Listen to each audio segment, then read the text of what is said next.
ആത്മാർത്ഥമായ പ്രകടമായ ഒരു പ്രണയം മാത്രമാണ് കപില എന്ന പെൺകുട്ടി കൊതിച്ചത്. വിട്ടുപിരിഞ്ഞിട്ടും ഇന്നും താൻ പ്രണയിച്ചുകൊണ്ടിരിക്കുന്ന തന്റെ കാമുകനായ തുഷാറിനെ തേടി അവൾ ഒരു യാത്ര പുറപ്പെടുന്നു. ഈ യാത്രയിൽ നമ്മൾ കപിലയെയും തുഷാറിനെയും പരിചയപ്പെടുന്നു. ഇങ്ങനെയാണ് അവർ പ്രണയത്തിലായത് എന്ന് മനസ്സിലാക്കുന്നു. ഒപ്പം ഒരു പിടി മറ്റു ചില കഥാപാത്രങ്ങളെ കൂടെ നമ്മൾ പരിചയപ്പെടുന്നു.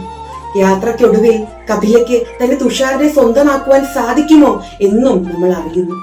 ലളിതവും സുന്ദരവുമായ അതിമനോഹരമായ ഒരു പ്രണയകഥ. അതാണ് KR മീരയുടെ എല്ലാവിധ പ്രണയവും. വ്യത്യസ്തമായ ഒരുപിടി പ്രണയ കഥകൾ ഇതിനോടകം പരിചയപ്പെട്ടുള്ള വായനക്കാരാണ് നമ്മൾ ഓരോരുത്തരും. എന്നാൽ ഈ ഒരു സമീപകാലത്ത് ഞാൻ വായിച്ചതിൽ വെച്ച് ഏറ്റവും നിഷ്കളങ്കമായ ദൃഢതയുള്ള ഒരു പ്രണയബന്ധത്തെയാണ് എനിക്ക് എല്ലാവിധ പ്രണയവും എന്നീ നോവലിൽ പരിചയപ്പെടുവാൻ സാധിച്ചത്. പ്രണയബന്ധത്തിനോടൊപ്പം തുളുമ്പി നിൽക്കുന്ന ഒരു മനുഷ്യനെ വിലമതിക്കുവാൻ സാധിക്കാത്ത രീതിയിലുള്ള ചില ബന്ധങ്ങൾ KR മീര അതിമനോഹരമായി എല്ലാവിധ പ്രണയവും എന്നീ പുസ്തകത്തിൽ അവതരിപ്പിക്കുന്നുണ്ട്.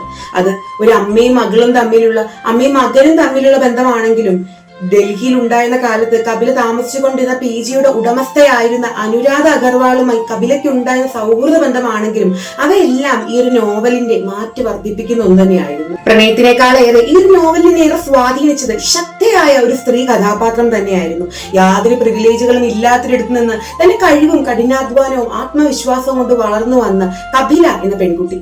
വാസ്തവത്തിൽ കപില നമ്മളെപ്പോലുള്ള ഓരോ മനുഷ്യർക്കും ഒരു ആത്മവിശ്വാസവും ഊർജവും പ്രചോദനവും പകരുന്ന ഒരു കഥാപാത്രമാണെന്ന് പറയാതിരിക്കുവാൻ സാധിക്കുന്നതല്ല.